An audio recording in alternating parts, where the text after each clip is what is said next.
country is being looked at as the neutral negotiator for the hostage situation in Gaza? Qatar. The nation of Qatar, unfortunately, has historically been a funder of terrorism at a very high level. Qatar is a major funder of Hamas. Qatar is Hamas. Qatar supports this.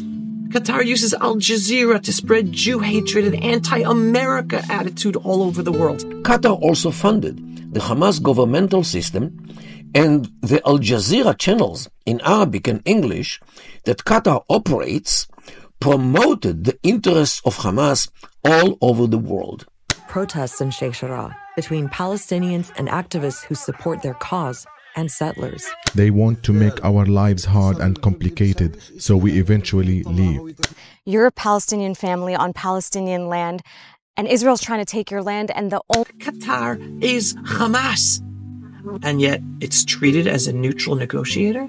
It's treated as a country where the United States has its largest base. The air base is the biggest U.S. military installation in East Asia. It accommodates over 10,000 American troops. The base is crucial for U.S. air operations across East Asia.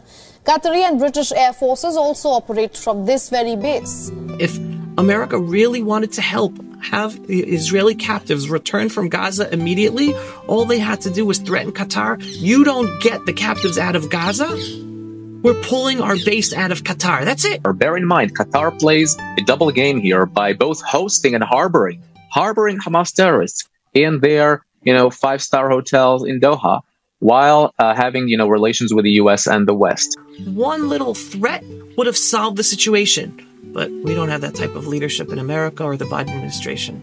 And our captives are still there.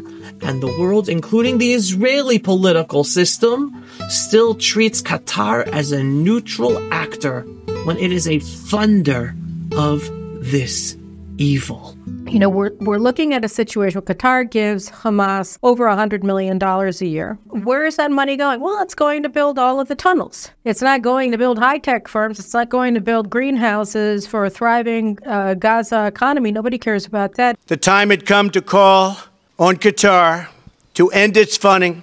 They have to end that funding and its extremist ideology in terms of funding. No one's calling it out. No government's calling it out. And Israel's working with it as if it's a neutral partner. Qatar is responsible, therefore, for creating the Gaza problem, and therefore Qatar must bear the consequences of this problem. This is just one of the geopolitical challenges that the state of Israel has in defeating this evil, because it has the world's support. How come no one's calling out Qatar?